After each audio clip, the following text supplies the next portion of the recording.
আসসালামু আলাইকুম সবাইকে। নাইমাস কুকিং আপনাদের স্বাগতম। আশা করি আপনারা সবাই ভালো আছেন। আমি আল্লাহর রহমতে অনেক ভালো আছি। আজকে আমি আপনাদেরকে তৈরি করে দেখাবো ডিম পরোটা বানানোর সবথেকে সহজ রেসিপি বা সহজ উপায়। নতুন একটি ডিম পরোটা তৈরি করে দেখাবো। চলুন এখন আমরা শুরু করব। ডিম পরোটা তৈরি করার জন্য প্রথমে একটি মিক্সিং বলে নিয়ে নিচ্ছি 1 কাপ ময়দা।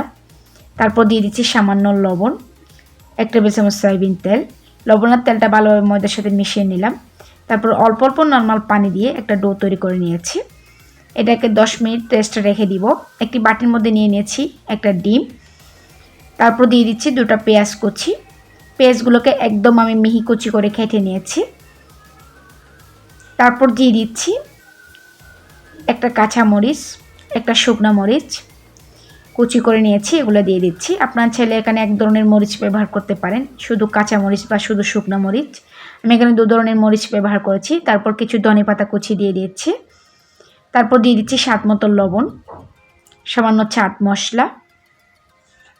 তারপর দিয়ে দিচ্ছি সামান্য জিরা গুঁড়া।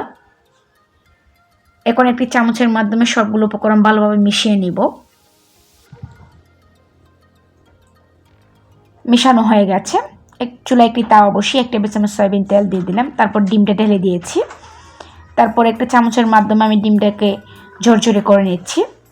আমার ডিমটা ঝরঝরে করা হয়ে গেছে। এটা চুলা থেকে নামিয়ে নিয়েছি। ডোটা 10 মিনিট পর দেখে নিলাম। ডোটা আগের থেকে অনেকটা সফট হয়েছে। একটা বোটের মধ্যে নিয়ে নিয়েছি। নিয়ে একটা রুটি বেলে নিব। আমরা যেভাবে পরোটা তৈরি করে থাকি এভাবে করে আমি তৈরি করে নিচ্ছি। সামান্য তেল দিয়ে দিচ্ছি, উপরে সামান্য ময়দা ছিটিয়ে দিয়ে তারপরে আমি গোল করে লম্বা করে নিব। এভাবে করে পেঁচিয়ে নিচ্ছি। তারপর এখন আমি এটাকে রুটি বেলে নিব। মোটা করে একটা রুটি বেলে নিতে হবে। মোটা করে একটা রুটি বেলে নিয়েছি। তারপর আমি যে ডিমের পোরটা তৈরি করে রেখেছিলাম এটা দিয়ে দিয়েছি। দিয়ে মুখটাকে ভালোভাবে আমি সিল করে দিব। এরপর বাড়তি অংশগুলো নিয়ে নিচ্ছি যাতে মোটা না হয়। আপনার চাইলে হাত দিয়ে একটু পাতলা করে দিতে পারেন। আমি মেরুলের মাধ্যমে এটাকে একটু পাতলা করে নিচ্ছি, আলতো হাতে করে নিচ্ছি যাতে ফেটে না যায়। এখন চুলে আগে থেকে একটি তাওয়া বসিয়ে রেখেছিলাম। এখন আমি পরোটাটা দিয়ে দিয়েছি। আপনার চাইলে ডুবা তেলে ভাজতে পারেন। আমি অল্প অল্প তেলে ভেজে নিচ্ছি।